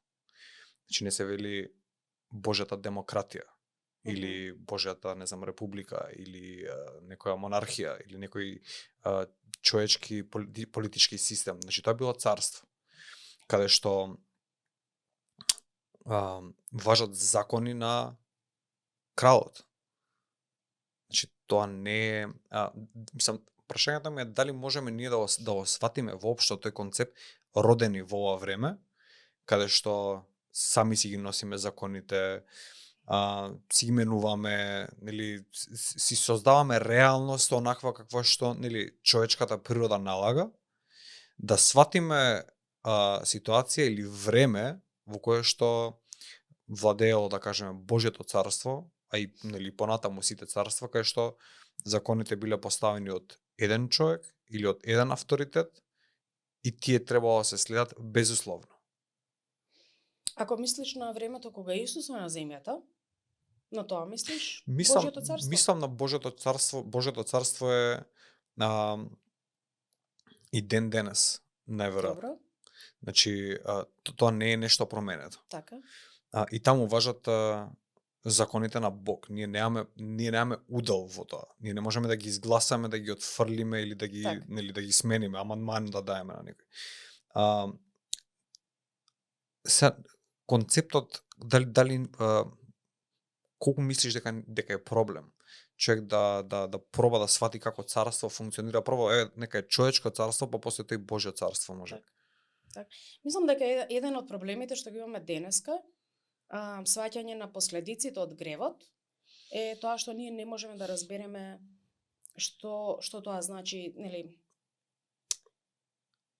во Стариот Завет читаме дека некогаш последиците доаѓале одма. Бог дава одредени упатства како да живееме, ни ги има во Библијата. Значи ако ги следиме, нели ни кажува што треба да правиме. Од Исус навака ние живееме во време на милост, каде што не ги добиваме последиците инстантно. Се додека не се врати тој повторно. Како што живееме ние во ова време на милост, ние не сме свесни што значи тоа да имаш последица за грев. И затоа гревот се намножува повеќе си правиме кој што сака. Кој што смета дека е добро, дека е во ред. Поради одложено дејство е. Така. Буквално. Да. Значи, Safe City, можам најдобро така да го споредам. Немавме Safe City, мислевме дека може да правиме што сакаме. Да. На партизанска да возиме со 120, нели? Или Да. повеќе. Затоа што нема како да не казни некој. Ако полиција тргне по некој што вози 120, нема да го стигне. Додека тргне, овој веќе отишол по други улички, не знаеш каде е веќе. Ама Safe City прави да се гледа, нели, големиот брат и да знае кога што се случува, како се случува и веднаш се е регистрирано, така? Сега одма добиваш, нели, казна, ти стига порака на телефон и одма знаеш дека треба да си ја платиш казна во вредност од толку и толку зависно од тоа што имаш направено. Тоа го немаме во духовна смисла денеска. И затоа ние сме слепи, глуви, не можеме да видиме што значи тоа. И затоа си мислиме, знаеш што, нема последица, ја ќе си правам што сакам. Последиците се големи, пред се вечни, ако ние не се измириме со Господ преку тоа што Исус го направи на крстот за нас, преку неговата смрт и неговото воскресение, да го примиме тој подарок, да сватиме дека и да јас сакам да го живеам ова е за мене. Ако ние не направиме пред се помирување со Господ, Царството небесно единствено што доаѓа е казна за нас. Не затоа што Господ не е милостив. Господ е милостив и затоа живееме во време на милост, каде што не ги добиваме последиците. А последиците се, вика, платата за гревот е смрт. Но вечен живот е тоа што го добиме како Божја благодат. Ама треба да го примиме Христос како свој Господ и Спасител, да речеме да, јас верувам, тој е мој Господ и Спасител. Не е само нечи, не е само, нели, што го славам од време на време, затоа што живеам во Македонија, па тие се празниците, нели, неработни денови, туку едноставно да, јас го сакам тоа секој ден. Тој е мој живот секој ден. Што ми е поентата? Поентата ми е, ако јас го љубам Господ, не дека нема да грешам, како што го спомнав претходно, но јас барам прошка и барам помош за да не грешам повеќе. Како што Исус и рече на жената фатена во прелюба. Нели, оди и не греши повеќе. Исус тоа ме го кажува секој ден, оди и не греши повеќе. Ама моментот да ние го разбереме што навистина значи тоа, да јас не ја добиам последицата денеска, ама дека следува, мене ми следува. Значи, дали јас ќе ја платам денеска или утре, казната е тука. Таа е казната.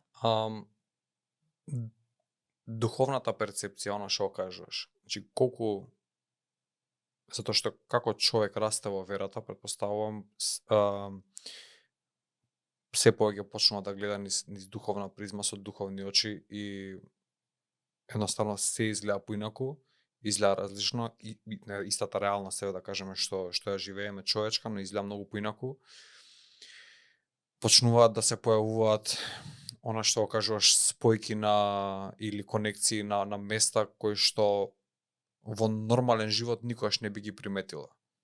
Значи, како оваа болест е поврзана со оваа болест, како овој човек е поврзан со овој човек.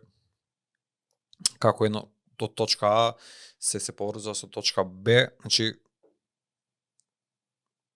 колку тоа се зголемува, да кажеме, со самиот раст во верата. Значи колку повеќе смисла може да си направи човек. Една работа, дефинитивно многу.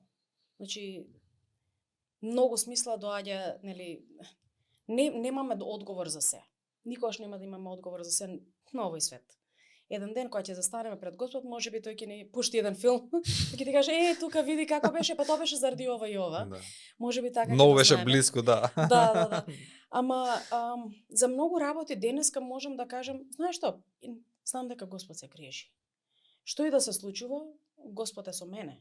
Не е проблем. Имам проблеми здравствени, што се последици од хемотерапијата и од зрачењето што беа болеста. Тироидната ми е изгорена. Примам лекови редовно. Испадна диабетес да добијам после тоа. Примам лекови редовно. Ме сеќаш, значи имам проблем со кичмата. Примам лекови редовно. Ама знаеш што? И да легнам у кревет и да не станам повеќе, слава на Господ.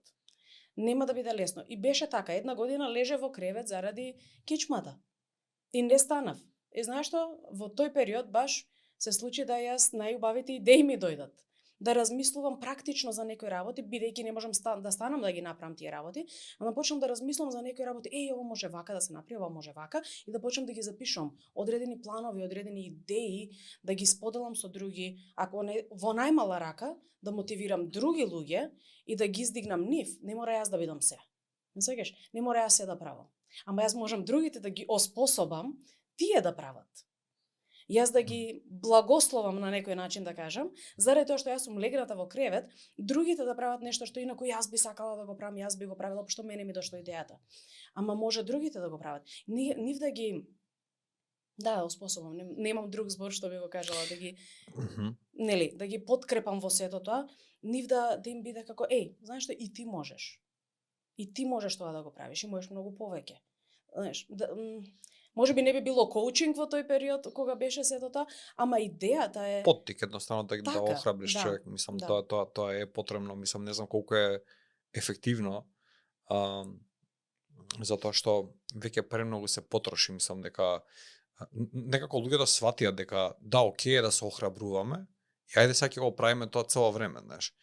Колку повеќе трошиш одредена терминологија, она што кажуваш, што не е подкрепена со дела, ги трошиш зборовите, помала вредност имаат. Так. И сме стигнати во ситуација каде што ќе му кажеш некој можеш ти, ајде, те гледај, ти се смее и ти каже не можам. Значи не можам едноставно. Да, ама затоа јас сум тука со нив. Знаеш, тука и доаѓа и менторството од аспект на, нели, тоа што го работам со секој студент. Јас не ги оставам сами. За било кој од моите студентки со кои што работам, јас не сакам да ги оставам целосно сами. Ако веќе им дадам одговорност или правиме муавет за нешто да прават, јас сум тука да ги прашам до кај си, како ти оди, што ти треба, кој ќе ти помогне, можам ли јас да направам нешто, што ти треба од мене. Ме сеќаш, значи, имам една од студентките со која што работам. Таа е многу активна, многу проактивна за многу работи, самата има еден куп идеи и проекти во глава, не и треба многу од мене поттик. Ама многу пати знае да се јави да рече, Јуле, ајде да збориме, имам идеја. И ќе почнеме да разглабаме таа идеја и почнуваме, значи може вака да се направи, може така, ти треба ова, ти треба тоа.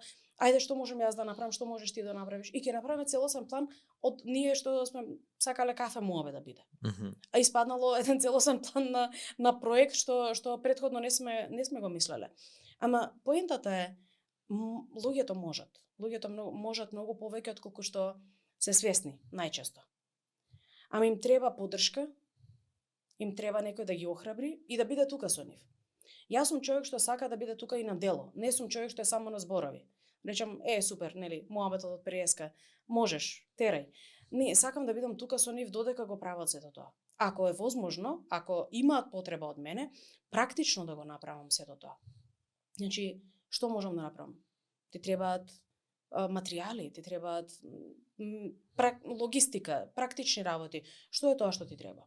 Фала му на Господ што имам познавање, што се вика од секоја област по нешто, помалку, ама имам по нешто. Во најмала рака, ако не знам, можам да поставам прашање од коучинг буката која што имам, за да извадам најдоброто од нив.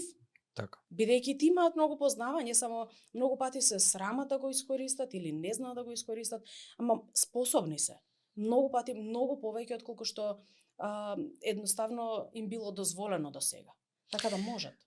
Она што јас го реализирам е дека скоро секој човек, колку и брзо да се менува времето, колку и брзо да се менуваат приликите, луѓето се менуваат заедно со времето, следствено на тоа и нивниот потенцијал се менува, но го имаат. Значи, секој човек лежи на некој тип на потенцијал во него. И она што е проблем денеска, а претпоставувам дека и целиот период уназад, е да човек го открие потенцијалот прво, дека го има, дека нели не е едноставно на прошетка доен тука, дека го има потенцијалот, а после тоа нели да го открие и начинот, односно силата, да ја пронајде силата за да го искористи тој потенцијал, затоа што тука е нели сите тие проблеми, препреки се јавуваат. Луѓето не сакаат, немаат да остават да се издигнеш на некој начин.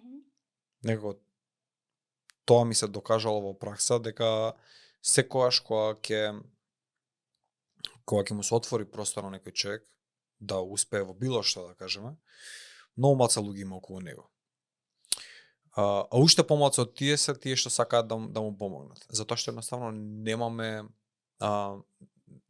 можеме да се израдуваме се уште на туѓиот успех. А зошто не можеме да се израдуваме на туѓиот успех? Тоа Преска го кажа, мислам дека беше примерот со болницата, каде што едноставно нели ако сакаш Господ, значи ќе научиш да ги сакаш и луѓето. Значи едното без другото најверојатно не оди. Да. Некако се нераздвоиви. Секој човек има потенцијал. Значи живееме во општество кој што не го охрабрува тоа. Најверојатно системите порано кои што биле поставени на начин да голем дел од луѓето бидат потиснати и искористени во функција на нешто друго, не во нивниот потенцијал. Така сме изградиле тоа што требало да го изградиме, да стигнеме до оваа точка кога тоа ќе се промени, дали на кој начин не сум многу оптимист во таа насока. Но гледам дека се повеќе луѓе стануваат свесни за својот потенцијал, но пак се постава прашањето, значи дали ќе успеат да останат на патот да го употребат, едноставно да го искористат и да го развијат. Јас мислам дека алатките она што го викаат не е само да успееш, тоест не е само да се качиш на планината или на врвот, туку да останеш таму. Многу малце луѓе остануваат, ако воопшто, без вера, еве така да кажам. Така. Нема што да ги држи приземени. Да. Види, една работа што морам да го споделам ова. Што се промени кај мене после болеста, Господ многу ме смени. Ме смени надворешно и внатрешно. Прво беше надворешно, затоа што нели хемотерапија, косата ми падна и носев перика. Јас сум човек што цел време претходно носеше капчиња и се уште сакам капчиња и носам, ама во тој период ги носев најшироки тајалишта, знаеш, рапер стил, ем капче, ем таква облека. И сега одеднаш носам перика која што е кратка, црна, како испеглана коса цело време. И некако не ми одговара облеката со косата. Да. И морав да менувам надворешно облека. И дојдов до некој стил на облека кој што нели е тотално различен од претходно. И се пронедов себе си, сакаш надворешно променета. Ама Господ многу ме менуваше и внатрешно преку болеста. Извини, испаѓа како да менувам тема, но одам натака. Како? Една работа што се случи внатрешно, што се промени, спомнав дека сакав правда. За мене многу е битна правдата, нели, јас сум сакам закони. Кога веќе ги има, нели, треба да се држиме до законите, нели, сакав да бидам полицаец, тоа е тоа.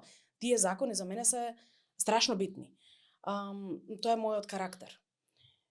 И како што почнува Господ да ме менува, сватив дека не секогаш се е црно-бело.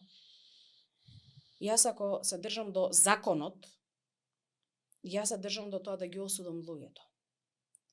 Иако сум верник, нели? Ама јас сум поправедна од другите, пошто јас не го правам тоа што го прават други да испаѓа, нели? Ама толку знаев до тој момент, толку разбирав. Болеста Господ ја искористи за да ми ги отвори очите духовно во еден друг свет. За да можам луѓето да ги гледам поинаку. За да не ги гледам како со осуда, туку да почнам да ги гледам со љубов.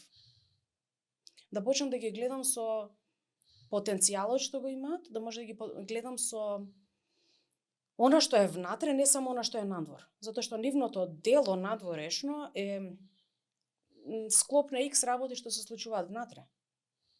Нивното дело може да вришти и да кажува тргни се од мене, а уствари тоа да е крик внатрешен кој што вика дека некој е осамен и дека сака да биде со некој, дека има потреба од пријател или има потреба од рамо за плачење или било што, ама надворешно ти става зид. И тебе ти е како, добро, окей, не ме сакаш. Почнав да ги гледам луѓето многу поинаку после болеста.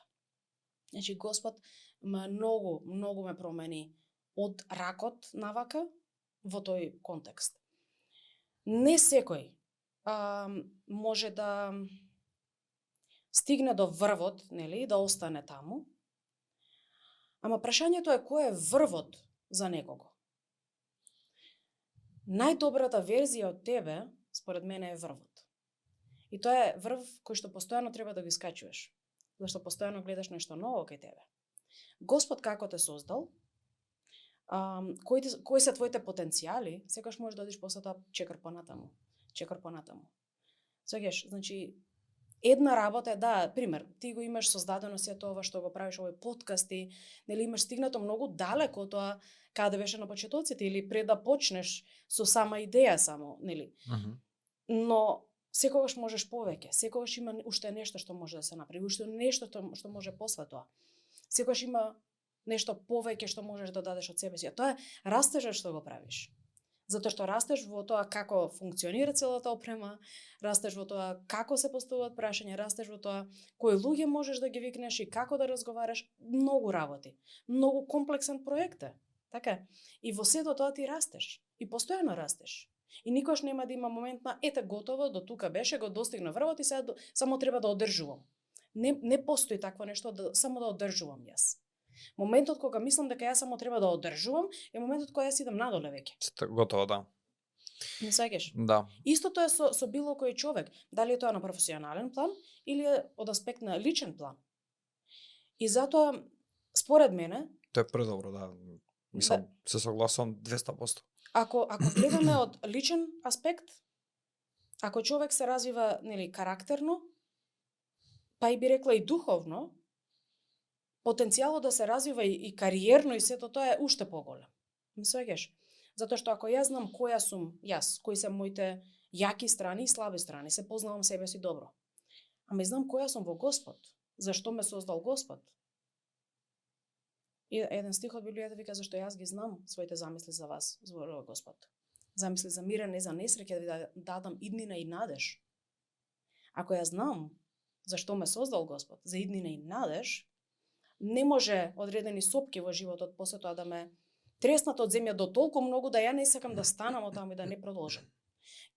Ќе има периоди кога ќе ми биде тешко и ќе останам таму во калта некое време, ама после некое време Господ ќе ме стане, ќе ме крене, дури тој ќе ме истресе, не мора ни сама да се тресам и ќе продолжам пак напред. Ама јас знам кој е Господ и која сум јас во Господ. Ги знам своите јаки страни, тоа што спомнав, ама и знам која сум во Господ. Не сеќаш? Заедно сето тоа е. Извини, уште ова. Една другарка сега брзо ми го кажува, вика, кога влегуваш во просторија, влези како Исус да те пратил таму. Веќе е многу поразлично, знаеш, кога влегуваш во било која просторија, влегуваш со авторитет, затоа што Исус ме пратил. Не затоа што јас сум нешто, мене е пратил некој многу поголем од мене. Јас влегувам со авторитет. Пак ќе кажам, не затоа што јас имам гордост или јас сум не знам што. Туку знаеш која си. Знам кој ме пратил. Не секаш. Интересно прашање ми се појави, па ме интересира што ќе ми кажеш, чисто. Дали целта ги оправдува средства според тебе? Значи, дали уште еден принцип на живење, денеска кој што ги имаме, Значи, луѓето се спремни и да употребат, да кажеме, погрешни средства за правична цел. Еве, така некако да оставам. Односно, не знам, да дадам банален пример, не знам, да украдам 100 денари и да ги донирам негде. Така. Многу тешко прашање. Многу тешко прашање. Ако беше Исус сега тука со кој што разговараш, можеби ќе имаше мудар одговор. Јас немам многу мудар одговор, единствено што ми ми бидам задоволен, да. ми текнува на Исус кога доаѓаат, кога се во храмот и гледаат една старица која што остава една паричка. И за неизе, не знам дали ја знаеш, го знаеш тој дел. Не.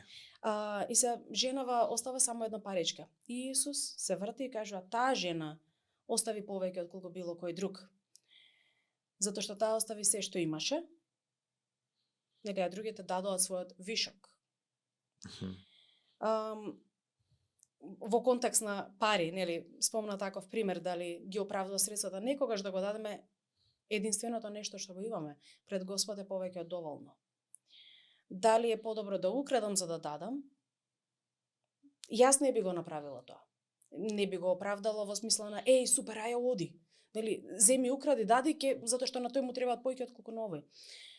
Исус вика, сметам дека, да не биде целорам Исус вика. Сметам дека е подобро ако можам да заработам, па да ги дадам тие финансии што можам да ги дадам за некој што има потреба. Ако можам да направам се што можам да направам, и тоа е се што можам, тоа е максимумот, подобро тоа да биде отколку да направам нешто, некаков грев, нели, за да ги оправдам средствата. Да, Господ гледа на срцето. Господ секогаш гледа на срцето и него тоа му е побитно отколку самото дело, тоа е тоа што го кажав преска. Ама ако можам да направам друго нешто, а идам на полесната верзија, тогаш не е доволно. Исус вика, ако знаеш да правиш добро и не го правиш, грев ти е. Ако знам да работам, а не работам, туку отидам да украдам за да дадам, нели, за добра цел, грев ми е. Затоа што сум можела да работам, а јас наместо да работам сум отишла, сум направила нешто друго. Така да Добар одговор. Секогаш зависи од ситуацијата. Не може никогаш да биде како ова е единствениот одговор и само тоа е доброто нешто.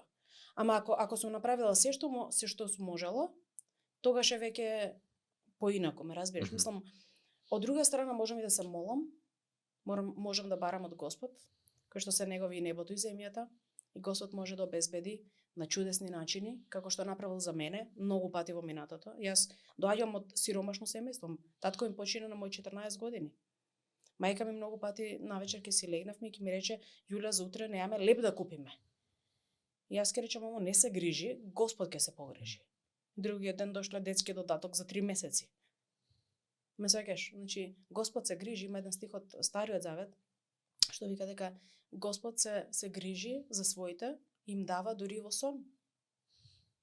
Не треба јас да се грижам. Тоа не значи дека јас секогаш ќе имам и дека никош нема да дојдам во криза. Ама тоа значи дека знам дека Господ се грижи и ќе обезбеди што ми треба. Ако денеска не ми даде нешто, не ми требало можеби денеска. Некош може и да постам, не мора секогаш да јадам. Може да се помине и без храна, зашто не е само храната што е битна за телото, туку храната која што е за душата, која што е Божјото слово. Тоа е многу побитното нешто, многу побитното е духовно јас да бидам исправна со Господ, отколку облеката што ќе ја носам или храната што ќе ја јадам. Што се, мислам дека сами по себе обратно пропорционални. Значи колку повеќе го полниме телото со храна, толку помалку простор оставаме за духовна храна. Него така, значи колку повеќе тоа на лична кожа сум го осетил дека кога ќе се затрупаш со храна, еве така да кажам, значи ти веќе немаш контакт со себе си, не па со Господ или со нешто друго. Ти веќе си готов, ти аут си готов. Надвор си треба да се свари тоа, да се процесира, да огладнеш после некој време, па да почнеш да функционираш.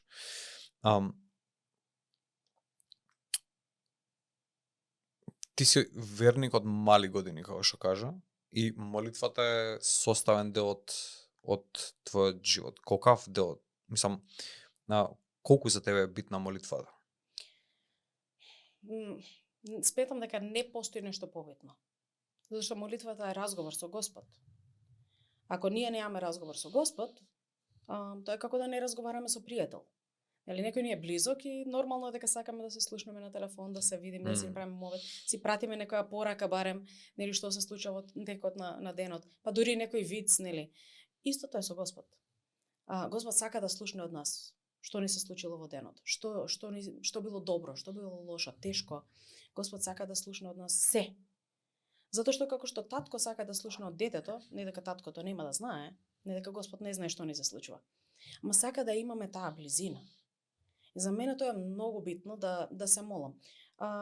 Без разлика дали е тоа правам нешто, возам и ми текне да се молам, или не знам, работам, не е битно во која ситуација сум, или сум сама на тивко место и се молам за одредени работи кои што дали е благодарности спрема Господ, дали е молитви за себе си или за други луѓе.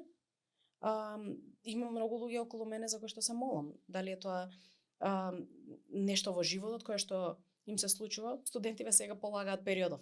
Се молам за нив да Господ им помогне да имаат фокус, да можат да научат се тоа нешто треба да го научат за да положат испити. Се молам за нив. Дека Господ магично ќе им даде знаење, не, ама да им даде фокус барем, да може да навистина се спремаат додека учат. Се молам за храната, благодарам за храната што ми ја дава. Благодарам за денот, благодарам за воздухот што го дишам, благодарам за работите што ги имам. Затоа што, кола имам. Мене ми е на благослов. Што можам да дојдам денеска тука, да не фаќам автобус или да се малтретирам или на било кој друг начин јас да дојдам, можам многу полесно. И за мене тоа е благослов. Благодарам на Господ за тоа што го имам. И да го немам, пак е окей.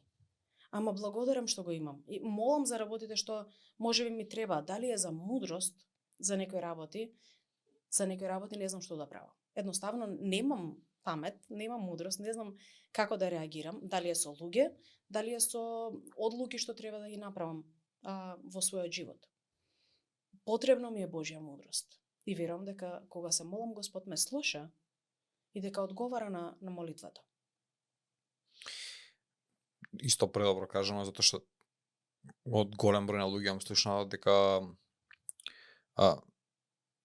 практикуваат молитва само за битни работи, така да кажам. Значи дека во секојдневниот начин на функционирање тоа не е многу застапено, ама кога дојде од време на време нешто за нив во нивното сваќање да го има ставено на пиедестал како битно, тогаш почнуваат да се молат. И што некако прави логика затоа што нели занемаруваме све што ни се случува во текот на денот, го земаме здраво за готово, дека тоа така треба да биде. Се дори еден ден не го изгубиме и пак од почеток. Фала ти за денеска, значи навистина јас имав слушнато дека твојата приказна е инспиративна на човекот во кој што си претворен, да кажам, навистина зрачи и со мудрост и со топлина и верувам дека многу луѓе ќе се поистоветат со тоа, ќе им придонесеш или ќе им го олесниш нивниот пат во животот до Бог со нивните искуства и дека нели наскоро би имале прилика повторно да разговараме. Ти благодарам многу за твојата покана, за времето што можеше да го одвоиш за мене да споделам со сите сето она што сум го поминала и навистина за мене е радост да ја споделам оваа приказна. Знам дека многу луѓе не се спремни да зборуваат за ракот и за болеста што ја поминали, има многу луѓе што ги знам нели од тој период, не сите се спремни. Ама мене ми е мило што можам за да спомнам и за тоа, не сте сами, не сте сами. Има некој што е со вас. Некој поголем отколку само луѓето што се. Луѓето баш во тие периоди може да ве остават, ама Бог не ве остава. И на едно место вика, дури да ме остават мајка ми, татко ми, Бог никогаш. И така е, тоа е вистината, така да за мене беше огромен благослов да знам дека не сум сама во тој период. Благослов е за секој оној што го знае тоа. Се надам дека беше охрабрување ова за тие што ќе слушаат, што ќе гледаат. Така, ти благодарам уште еднаш. Фала ти.